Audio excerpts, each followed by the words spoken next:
Hi, thanks for being here on this Tuesday, another day closer to Christmas, and of course another day closer to the Christmas storm, where the, I won't say likelihood, but certainly the chances of a white Christmas for many, well, they are continuing to diminish. Not changing are the brutal cold temperatures and the wind chills that we are all going to see throughout much of the holiday, and we're talking about a dramatic change, literally in a matter of hours, dropping about 45 degrees or so, nearly instantaneously freezing some of the rain and showers that we do think we'll see, and possibly some light snow. A lot has changed, a lot has tweaked, and perhaps that will be the way I start off tomorrow's forecast, but I'll have that in more detail in just a few moments. I do have a sit down tonight with Coach Johnny King and Blake Collinsworth from the archery team, a teaser that I told you about last night. Looking forward to that good news. I also have just in a decision by the State Court of Appeals in regards to the challenge of the mayor's race, that being, of course, Mayor Pete Shepard challenging the residency of Mayor-elect Stanley Howard. I'll tell you what I know in just a few moments. I also have a host of other news and information, a major announcement for Eastern Kentucky today, and certainly flood victims, and this really stands to bode well for the future of Eastern Kentucky on many fronts. An announcement from the governor today earlier in Knott County, a car accident on 114, and much more to talk about. Give me just a moment, and we'll pick it all up after a message or two. The reassurance of getting your medications and over-the-counter needs at Sagersville's oldest and most trusted pharmacy, the convenience of curbside pickup and call-ahead service, and the fact that you can walk in, order to go, or sit down and get gourmet quality hot fudge brownies, nachos, shakes, coffees, hot dogs with homemade sauce, desserts, and more makes it more than your hometown good neighbor pharmacy.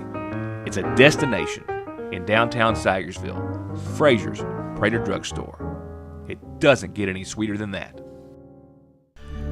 Banking from home or on the go has never been easier and will forever be an important and necessary part of life. And Sagersville National has been and will always be at the forefront of meeting and exceeding your financial needs and giving you the safest and most worry-free online and mobile banking so you can worry about the important things, like what's for dinner. They're there when you need them at the main and branch locations of the Sagersville National Bank. The new Sagersville Loan Company at the branch location of the Sagersville National Bank is where you can get short-term loans from $50,000 to $15,000, often in less than an hour, any time of the year. But if you stop in any time before December the 29th and just simply register, you could be the one to win the $100 gift card given away on the 30th. Merry Christmas from the new Sagersville Loan Company. Ratliff & Ratliff Family Dentistry, locally and family-owned since 1969, is now proudly providing treatment for headaches, jaw and muscle pain. They offer trigger point therapy along with Botox to effectively treat and reduce symptoms of TMJ pain. And Dr. Beth Ann, member of the American Academy of Facial Aesthetics, also offers Botox therapy and dermal fillers for all of your cosmetic needs. Call 349-2812 to schedule an appointment and allow their highly trained and friendly staff to take care of all your dental and cosmetic needs. And give them the gift they really want, or yourself, gift certificates for Botox and cosmetic services from Ratliff & Ratliff. From Dustin, Megan, Michelle, Robin, Jessica, Keisha, and Diane, and myself, Jesse Rudd, owner and pharmacist at Parkway Pharmacy, we would like to wish you and your family a Merry Christmas and a Happy New Year. May God bless.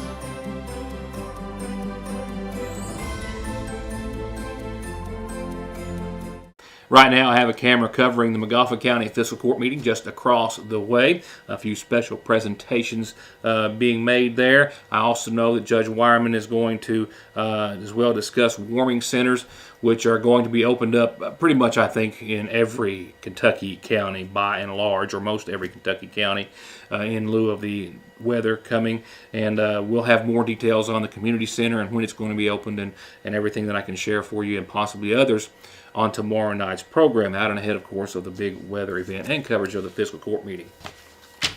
With that said, I do not have the order in front of me. I do not expect to have it possibly before the end of the week, but when it is made public to us, we will, of course, pass it along. However, Mayor Pete Shepard of Sayersville did phone me just literally about 5:05 or so to let me know, as he promised he would, the outcome of the appeal that he had filed with the Kentucky State Court of Appeals in regards to, of course, as I think everyone knows, him challenging the residency requirements of Mayor-elect now Stanley Howard, which, of course, that case was first heard here in Magoffin County Circuit Court by Judge Kim Childers, who ruled in favor of Howard, even though Howard's residence 500 feet or so estimated outside of the city limits, the property that it sits on, a portion thereof, and the fact that he paid city taxes had enough bearing, she said, to determine that he was eligible to run.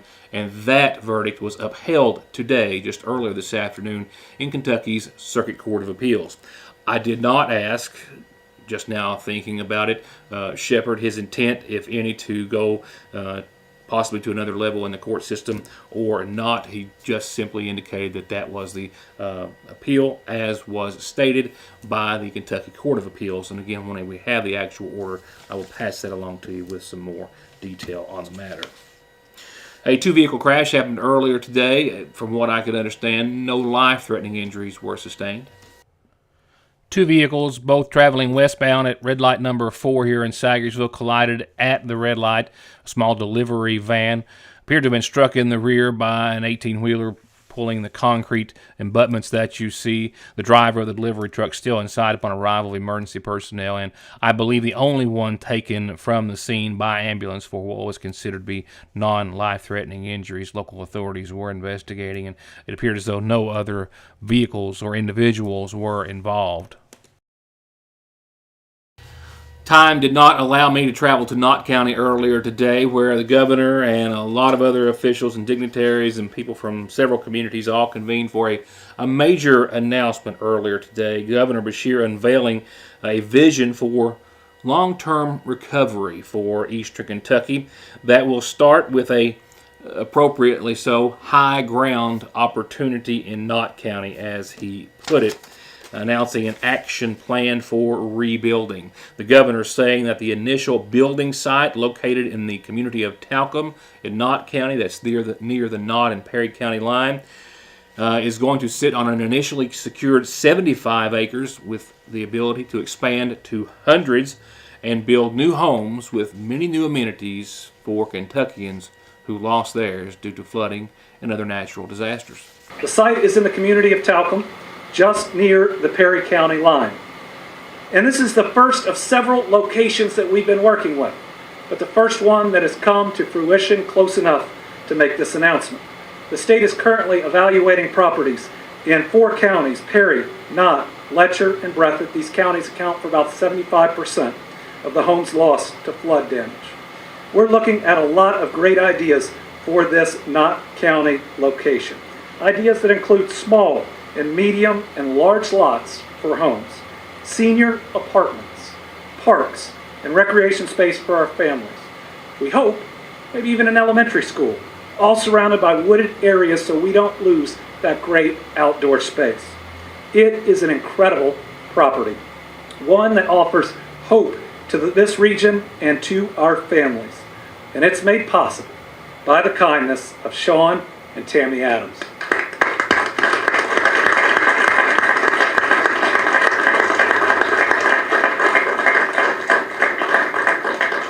They are conveying an additional 75 acres on which we will start building our future.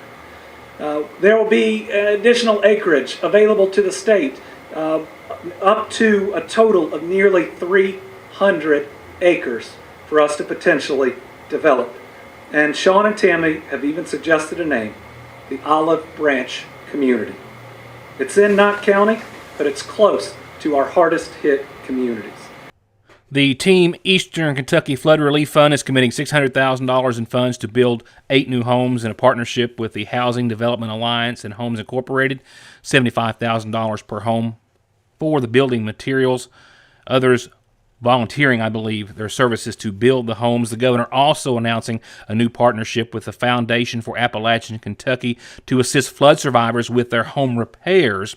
The Team East Kentucky Flood Relief Fund providing $200,000 in matching funds for a grant from the Eckstein Foundation, a total investment of $800,000 to help provide repairs for about 80 flood-damaged homes. That special report with Magoffin County High School archer Blake Collinsworth and his coach in just a few moments. It's a good one. I really like doing this story. But right now, a couple of birthdays, I think, start tonight's Magoffin Farm Bureau community calendar. First, it's Bonnie B's birthday. Bonnie Beardsley, from your grandkids and great-grandchildren who love you very much. Happy birthday, Bonnie B. Happy birthday to you.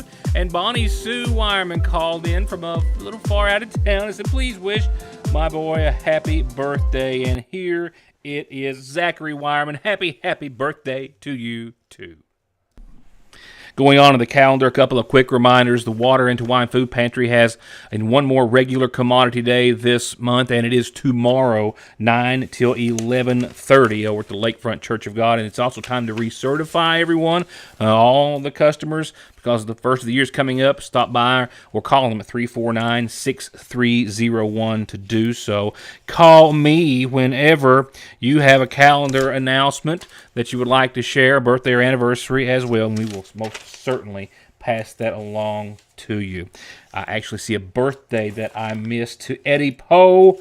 I believe I'll get that again tomorrow. My apologies. I'll make sure we get that on tomorrow appropriately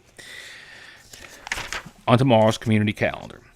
Going to funeral service announcements this evening, a reminder, services will start tomorrow at 1 for Patricia Ann Mays Cole, 56, of Short Fork, who passed away earlier this week, survived by her husband Benny, daughters Kim and Jessica and Christina, and 5 sisters and 10 grandchildren and a great-granddaughter. Services tomorrow at 1 from the Magoffin County Funeral Home. 74-year-old Ruth Ann Keaton Sparks of Hog Branch Road in West Liberty passed away Monday at St. Clair in Moorhead, survived by sons Danny and Kenneth Sparks, daughters Elizabeth Boone, Frances Sherry, sisters Molly Gamble, Gracie Dolan, Nettie Pack, 16 grandkids, 9 great-grandchildren, and a special friend, Diane Fugit. Services for Ruth Ann Sparks will be held this Thursday morning at 11 from the Middle Fork Independent Church in Sandy Hook. The Sagersville Funeral Home is in charge of arrangements. 34-year-old Andrew Fletcher of Sagersville passed away Monday in Michigan. The son of the late Robert Hoover and Norma Fletcher Cole, who survives. He's survived by his parents' son, Hunter Fletcher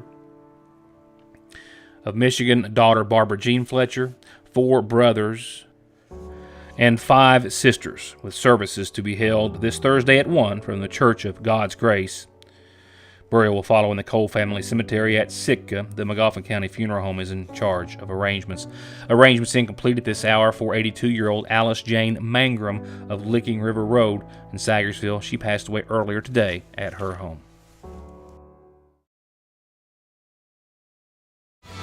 There's just no denying it. Some things you crave all year long, but some of those things you crave even more when the leaves start to change and fall and there's a chill in the air.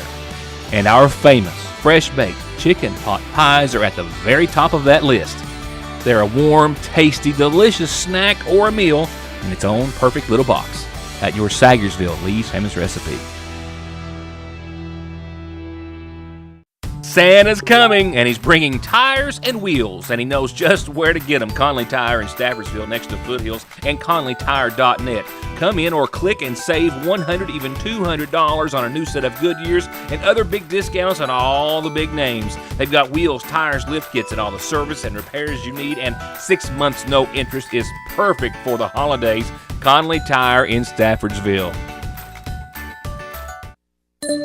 The Appalachian Wireless Holiday Sale is going on now. Appalachian Wireless has a holiday sale that will make everyone's holiday merry and bright. From now till the end of the year, visit us in-store or reserve online for an unbelievable sale on all the hottest devices. Deals like the iPhone 14 for just $99.99 or the iPhone 12 for just 1 cent. We know what you want for the holidays because we are you. We are Appalachian Wireless.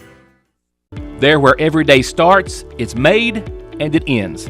From hitting the floor to hitting the road and back, your feet carry the day's duties. And if you're hurting from what might be a work or sports or stress-related fracture you don't even know about, diabetic, or that all too often heel pain that just won't go away, or any type of pain or discomfort or in need of wound care, come to where they care. Put your best foot forward and come visit our podiatry team. We care about our patients and their feet. That's Dr. Cheney and her team at Hope Family Podiatry Center next to Hope Family Pediatrics on the Mountain Parkway. At Golden Law Office, our attorneys previously represented the nation's largest insurance and trucking companies, handling cases involving serious personal injury and death. We know their strategies, how they will defend the case, and what factors drive large settlements. The attorneys at Golden Law Office can use this inside knowledge to ensure your case is handled effectively and aggressively. Hiring Golden Law Office provides you with a strategic advantage. Call Golden Law Office today. It's no surprise the Christmas season has arrived at the Seasonal Shop. It is your one-stop shop for decor, gifts, apparel, and so much more. New arrivals hitting the floor every day in all areas of the store. So whether you're going to a holiday party or school or a work day, they have you covered. Beautiful coats, dresses, and sweaters that are perfect for these colder temperatures.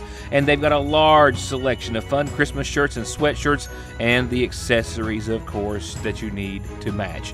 New doodles by Rebecca Toppers are in stock with added bows for a little more custom look. And if it's gifts you're looking for, they have something for everyone. Kentucky Mountain coffees, festive mugs, and many sweet add-ons. And dips and cheese ball mixes make the perfect hostess or teacher gift. So come in soon and let the ladies at the shop help you check off your gift list. That's Fraser's Prater Drugs Seasonal Shop in downtown Sayersville. I'm Bill Tinker. I've spent the past 19 years defending insurance companies in car crashes, truck crashes, and slip and falls. Are you involved in a case like that? Is the insurance company giving you the runaround about your medical bills, your benefits, or your lost wages? Contact me at McFarland Tinker Law Office. With our combined experience of over 58 years, we're here ready to work for you. Two big stories to talk about tonight. One, the weather. It's just as it gets closer by the hour. We have a changing forecast by the hour. And I'll tell you what we have as of late in just a few seconds. But right now, let's go to the Harold Whitaker Middle School, which was the site of the Magoffin County Christmas 3D Challenge State Qualifier in archery. 3D, it refers to the type of target, three-dimensional, that archers were using for this particular competition. Archers from Letcher County, Green Hill, Duff Allen, South Floyd Elementary, and of course our own Harold Whitaker Middle School and Magoffin County High School. The archery tournament would have been a wonderful story in and of itself, but tonight, in addition to that, we're here to see and to talk to a young man and his coach, as the Magoffin County High School senior took a break in the middle of his competition on Saturday to officially become a bear, a U-Pike archery bear. The coach and student, two of the founding members, if you will, of Magoffin County's archery program, now in its 5th year. My first year teaching here, Mr. Yates came to me and he said, next year we're going to do NASP in the schools and we want you to coach it or teach it or whatever. And I kind of smiled. He said, what you smile? Because being a first year teacher, you know, non-tenured, that told me I was getting hired back, so that was a good thing. So we started it here at the middle school 5 years ago. I had Blake, he was an 8th grader. His first year archer's been with me ever since the program's gone. So now he's a senior. So we've never had the program without him. I've got 5 other seniors that they've been with me from the 8th grade till now. While Blake has devoted the last several years to the sport, he and Coach King are pretty honest about the fact that Blake really started to take it seriously, more seriously, and see it as a different life path for himself in the last couple of years, in a program that's also come a long way in a short time. I say it's grown by leaps and bounds, and I ain't talking about scores and where we place. I'm talking about what I've seen among these kids, what I've seen. To be honest, when he was 8th grader, I had him and another one that I dreaded to see come to practice together.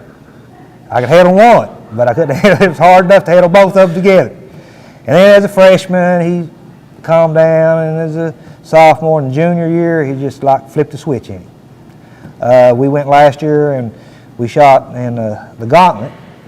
It was a tournament to where we started at Lindsey Wilson, so I was able to do a college trip with it. I took my high schoolers and my 8th graders, and so we got to go there, and there's a lot of there's a lot of collegiate archers in that field, and I think it really took turn, because before, when I talk about college with Blake or whatever, he's going to be a welder, he can go to college, he can go.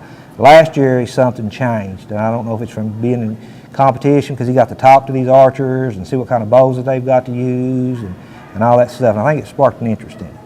Looking back, Blake tells me that he was already familiar with a bow before joining the team. He'd hunted with a bow before.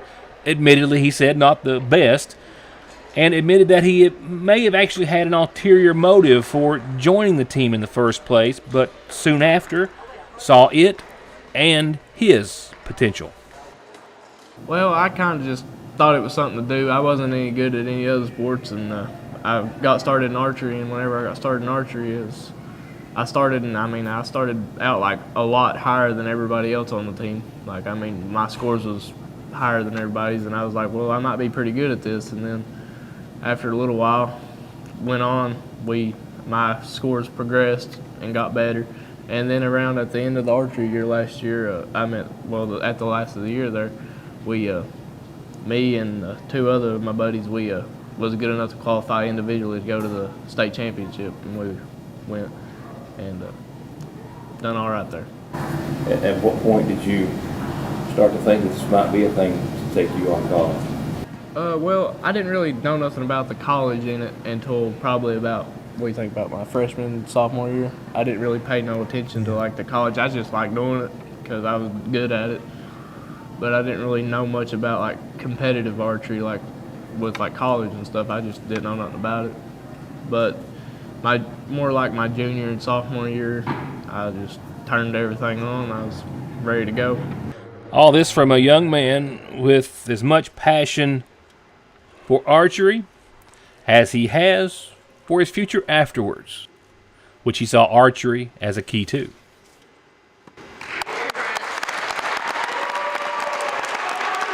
See here, like Johnny said, probably last year, year before last, I had no intentions of going to college. I had no intentions of taking archery anywhere. I was just wanted to weld because I was good at it, and I just planned on going in pipe fitting. And but here it seemed like last year, like Johnny said, is something sparked in me, and I just wanted something better in life than, you know, breaking my back and be broke down by 40. So I decided that I wanted to go to college and get a good education, get a good job, good retirement. And you're going to do that through picking up a bow. How cool was that? That's pretty cool. See, I can get in all this and just doing something that, you know, I love doing. Like I said, I'm just as proud as I can be of him. I know we've had an archer before go through and sign with UPAC about five years ago, but he's the first one that's come through the program. And it's kind of fitting for him to sign on the gym floor, because this is actually, the tournament we're hosting today will be his 50th scoring tournament for NASP, official NASP score. So that's a big deal, man. Yeah, big deal. Congratulations, man. Proud of you. Thank you. As for the tournament results in and of themselves, an individual competition, the overall in the male category, Chance Gibson with a 292, 300 if I'm not mistaken, is the maximum score. Overall female, Story Sheeler, 290. In high school boys, Chance Gibson, Blake Collinsworth, Kyle Williamson from McGoffin County, and girls, Chloe Skaggs took fourth. Back to the boys, Chance had first, Blake had third, Kyle had fifth. In middle school, Jordan Gayhart second, and Luke Montgomery fifth from the middle school here in McGoffin County, Harold Whitaker. And third went to Ashley Gayhart from the middle school, and fourth went to Peyton Francis. Congratulations to all. Congratulations, Mr. King, and all the support that you've had. I know that it couldn't have been done without a lot of support from the school system, and some outside parties, but really a job well done. With that said, job well done is not a very good segue into your forecast, but it's all I got to work with, I guess. maybe seeing how accurate we can get this would equate to one. Good news is that as much as we love snow and the thoughts of White Christmas, I don't know that having any other factors, weather-related factors, on top of some really dangerously cold temperatures and winds would be a good idea. Much of the country, which was looking at the potential for a White Christmas, is now looking more so at a wet one. That could change. But everyone is looking at the possibility, or the likelihood, most certainty actually, of some really dangerous cold air, Arctic air, and a low-pressure system that will indeed just be like flipping the switch. We will do an about face over the course of a very few hours, very short time span on your Thursday, with temperatures quickly freezing anything that's on the ground and in the air. 22 degrees, mostly clear tonight, similar to last night, a couple of degrees colder, calm winds for now. Tomorrow, we'll see sunny skies. We'll see the upper 70s tomorrow for a pretty nice Wednesday. Again, any preparations you got to make, any exposed pipes, animals you've got to take care, folks who might need a little extra attention, anything you need to do tomorrow, and early Thursday will be the day to do it. We'll see 47, sunshine tomorrow, 32 tomorrow night, shower chances during the overnight tomorrow night. Just showers, as will be around 32 or a little bit above, so it looks to stay wet, and the majority of it's going to be rain, I think. That takes us into Thursday. We might actually, and I expect that we'll hit 50 degrees Thursday. Rain showers before 2 a.m. Thursday night. So pretty much rain, good chance or likelihood at 70% all day, on and off, all day Thursday with around 50 degrees. That night, we will go from 50, ultimately, very quickly when this front rolls through, and it rolls through quick, down to 5 degrees. Anything wet's going to freeze. It's going to do so in an instant. You don't want to be between point A and B when it does. Roads that are wet will become ice quickly. There's also a good chance of some snow during this changeover, but the chances of snow are just not as great. A couple of inches right now looks to be the kind of on the high side of things. But 24 hours from now, we will certainly know much more. Winds Thursday night, up to 30 miles per hour. That puts wind chills at close to minus 20, if not right at, or maybe even a little bit worse.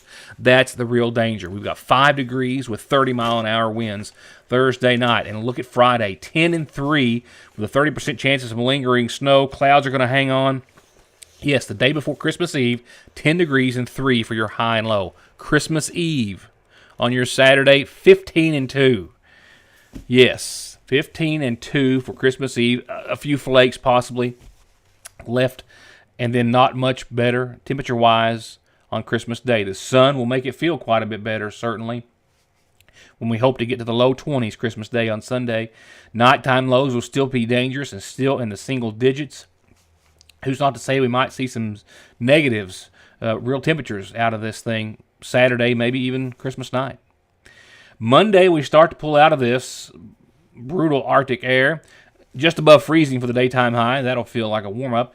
Partly sunny that night and lows much more bearable at 20, but then another dip Tuesday night as we'll see 37 and sunny skies for your Tuesday, but then another hit that puts us back down into the low teens for nighttime lows. I think everyone's kind of starting to grasp the seriousness of this. The chance of snow combined with this, like I said, lessening, but no computer model, no forecast is 100% as of this point. Are they ever? But certainly not yet. We'll know more tomorrow. So, tomorrow, more on your weather, obviously, more on the McGoffin County Fiscal Court meeting, more on whatever else I can find more on, and any new news. Enjoy the rest of your Tuesday, and thanks for watching.